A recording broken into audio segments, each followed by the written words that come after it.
प्रश्नकाल है जयराम जी, क्या तैयारी आज?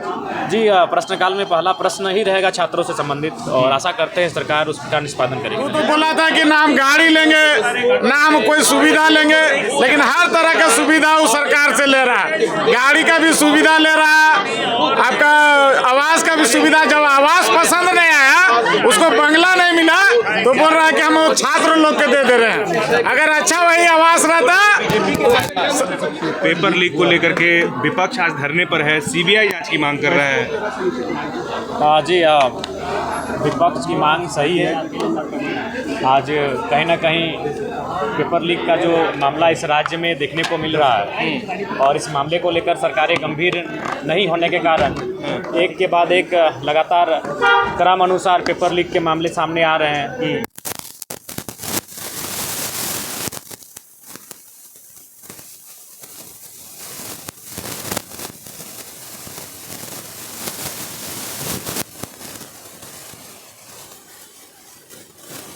हमारे सामने आएंगे, तो इसलिए आवश्यक है इन विषयों पर विराम लगे, उसके लिए उचित जांच आवश्यक है। ये नौबत क्यों आती है जयराम जी? जो भी एग्जाम होता है उसका पेपर लीक हो जाता है, कहाँ सुधार की जरूरत है? देखिए, सुधार की आवश्यकता है कि ब्यूरोक्रेट्स, क्योंकि सरकारों में जो मंत्री हैं उनकी क्षमता क्या है, दक्षता क्या है, ये सभी परिचित है आप उनसे। तो कहीं ना कहीं अगर ब्यूरोक्रेट्स को अगर नियंत्रण में रखें, क्योंकि कभी कभी लगता है कि ब्यूरोक्रेट सरकार के नियंत्रण से बाहर है। अगर ब्यूरोक्रेट सरकार के नियंत्रण में रहेगी और सरकार के क्रियाकलापों से भय खाएगी, तो हमें लगता है निसंदेह इस प्रकार की घटनाएं सामने नहीं आएंगी। तो सदन की पटल पर ये तमाम चीजों को रखेंगे? जी निसंदेह रखेंगे, और चाहे प्रश्न पत्र लीक का मामला हो या जेपीएससी के जो छात्र आंदोलन कर रहे हैं, चेयरमैन नियुक्ति की मांग कर रहे हैं, नियमित परीक्षा कैलेंडर जारी करने की मांग कर रहे हैं, उन विषयों को सदन के पटल पर रखा जाएगा। धन्यवाद। जेपीएससी का अध्यक्ष नियुक्ति का मामला भी कोर्ट में था। जी निसंदेह आज मुझे आशा है कि जेपीएससी अध्यक्ष नियुक्ति का मामला सदन पे पहुंचेगा। प्रश्नकाल है जयराम जी, क्या तैयारी आज? जी प्रश्नकाल में पहला प्रश्न ही रहेगा छात्रों से संबंधित और आशा करते हैं सरकार उसका निष्पादन करेगी। जयराम जी आप लगातार जो है प्रवासी मजदूरों को रेस्क्यू करने का काम कर रहे हैं। बोकारो से ही 3 मजदूरों को लाने का काम किया गुजरात से।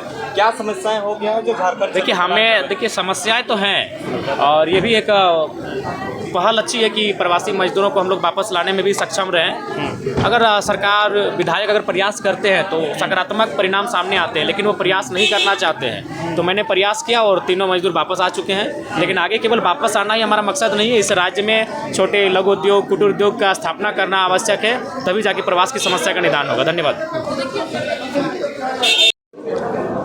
नमस्कार, जोहार। अभी हम विधानसभा परिसर में हैं और लगातार जो है तमाम विधायक जो हैं सदन के अंदर जा रहे हैं और अपने अपने मुद्दों को लेकर आज जो है बजट सत्र का दूसरा दिन है और दूसरे दिन में जो है यहाँ पे बीजेपी के लोग जो है हेमंत सोरेन सरकार पर हमला करते हुए नजर आ रहे हैं। तमाम जो खबरें हैं उसको हम दिखाने की कोशिश करेंगे। जयराम महतो ने क्या कुछ कहा है, सारी चीज़ों को आप तक हम रखने की कोशिश करेंगे। बने रहे। घर जाके किया जाता होगा, इसका उसूला भी जा रहा है, उसका प्रूफ भी हम देंगे।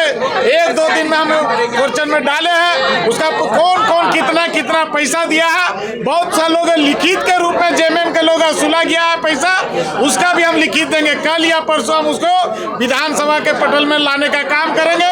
अरबों रुपया ये लोग घर घर जाके तगादा किया। यहाँ के जेएमएम के जिला अध्यक्ष हो गया, कांग्रेस के जिला अध्यक्ष हो गया, मंत्री लोग हो गया, जा लोग के बोला कि हम लोग पास करवा देंगे, नौकरी दिलवा देंगे, और 10-10 लाख 20-20 लाख 50-50 लाख रुपया लेके घर से आया है और उसका लिखित रूप से भी है, और नौकरी नहीं होने के बावजूद भी पैसा वापस नहीं कर रहा। और हम लोग अपने विधानसभा क्षेत्र में लगातार, मेरे विधानसभा क्षेत्र में 22 घरों में चोरी हुआ है, और जो कुंभ नहाने गया है, मंदिर गया है या थोड़ा सा बाजार गया है, उसको पूरा के पूरा घर साफ हो जा रहा है। बोकारो डीसी के यहाँ चोर घुस गया है, एक भी चोर या डकैती पकड़ाया नहीं। तो हमको लगता है सरकार फेल्यूअर है, सिर्फ कोयला चोरी पे ध्यान दे रहा है। बहुत नई गाड़ी खरीद रहा है।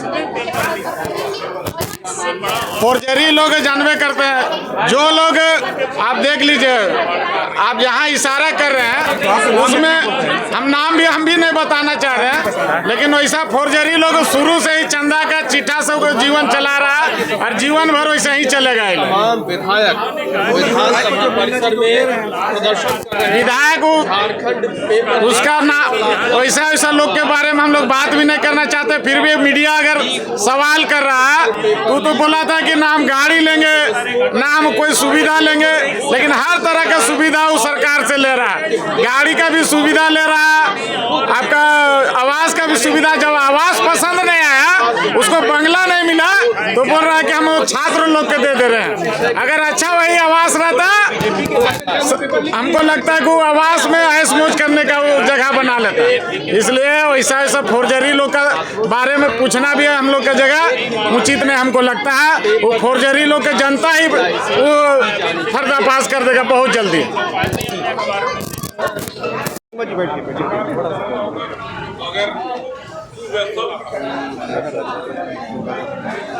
कुछ पेपर लीक को लेकर कुछ बोलना चाह रहे हैं? देखिए, हमारे जो राज्य के छात्र वर्ग है उनके साथ तो बहुत ही गलत हो रहा है। ये राज्य सरकार की विफलता है, जिसके वजह से बार बार राज्य में पेपर लीक की खबरें आपके पास आ रही है। पेपर लीक हो रहे हैं। मैट्रिक जैसे निम्न स्तरीय परीक्षा का लीक होना झारखंड सरकार की सबसे बड़ी नाकामी है। जी, हम तो यही सरकार से आग्रह करते हैं कि उनका भविष्य अंधकार में ना जाए। आप जो पेपर लीक का लिंक वाला जो गिरोह है, उस पर कड़ी से कड़ी कार्रवाई करने की ज़रूरत है और ऐसे गिरोह का जो है पता लगाकर जो जहाँ से ये लिंक निकल रहा है उस पर कड़ी से कड़ी कार्रवाई करने की ज़रूरत है। बिल्कुल बिल्कुल जिम्मेदारी तय करने की ज़रूरत है। जेपीएससी की अध्यक्ष की नियुक्ति नहीं कर पा रही है सरकार। किस वजह से जो है ये नियुक्तियाँ रुकी गई है? अधिकारी जो अभी जो अधिकारी हैं उन पर ढिलाई है और जो जहाँ कई जगहों पर तो अधिकारी ही नहीं है। तो सरकार जिम्मेदार बने और ऐसे गैर जिम्मेदाराना हरकतों से जो है थोड़ा सचेत रहने की ज़रूरत है। और सरकार को यही कहेंगे, हमारे छात्रों के हित में सोचें, हमारे छात्रों की भलाई में सोचें। आपने तो जो है वोट लेकर मैया सम्मान योजना निकाल कर जो है वोट बटोर लिए, आपने राज्य में सत्ता हासिल कर ली, पर धरातल पर क्या आपके वादे पूरे हो रहे हैं? आप ज़रा ध्यान दें और होश में आए। मैडम, ये खूंटी में जो घटना हुई है, जी, जो सामूहिक दुष्कर्म की घटना हुई, जी वही कह रहे हैं। ये जो राज्य सरकार है ऐसे तो ढिंढोरा पीटती है आपके मैया सम्मान को लेकर। आप खुद देखें, क्या आप महिलाओं को पैसे वितरित कर सम्मान दे रहे हैं? क्या उन्हें सुरक्षा की आवश्यकता नहीं है? सिर्फ पैसे की आवश्यकता है? महिलाएं यहाँ सुरक्षित नहीं है। हमारी बच्चियों के साथ दिन दहाड़े जो है छेड़खानी की वारदातें सामने आती है। आपने जैसे बताया कि खूंटी में 5 जो है हमारी नाबालिग युवतियों के साथ जो है 12 युवकों ने दुष्कर्म की घटना सामने आ रही है। तो ऐसे अभी 18, मैंने तो कल तक 12 देखा था, पर अब आपसे पता चल रहा है कि 18 युवकों ने ऐसा किया। तो क्या इस पर कड़ी कार्रवाई होगी? और कब तक ऐसी जो है सम्मान जो ये सरकार दे रही है और ऐसी घटनाओं के तहत सम्मान दे रही है? तो मैं राज्य सरकार से इतना ही कहना चाहूँगी, हमारी मैयाओं की सुरक्षा को लेकर, हमारे बच्चियों की सुरक्षा को लेकर कड़े नियम और कानून लाए, ताकि बाकी से तो इन्हें सम्मान आप दे रहे हैं, पैसे देकर कोई सम्मान मैया नहीं लेना चाहिए अगर उसके आत्मसम्मान, उसके सम्मान की रक्षा सरकार नहीं कर पाई।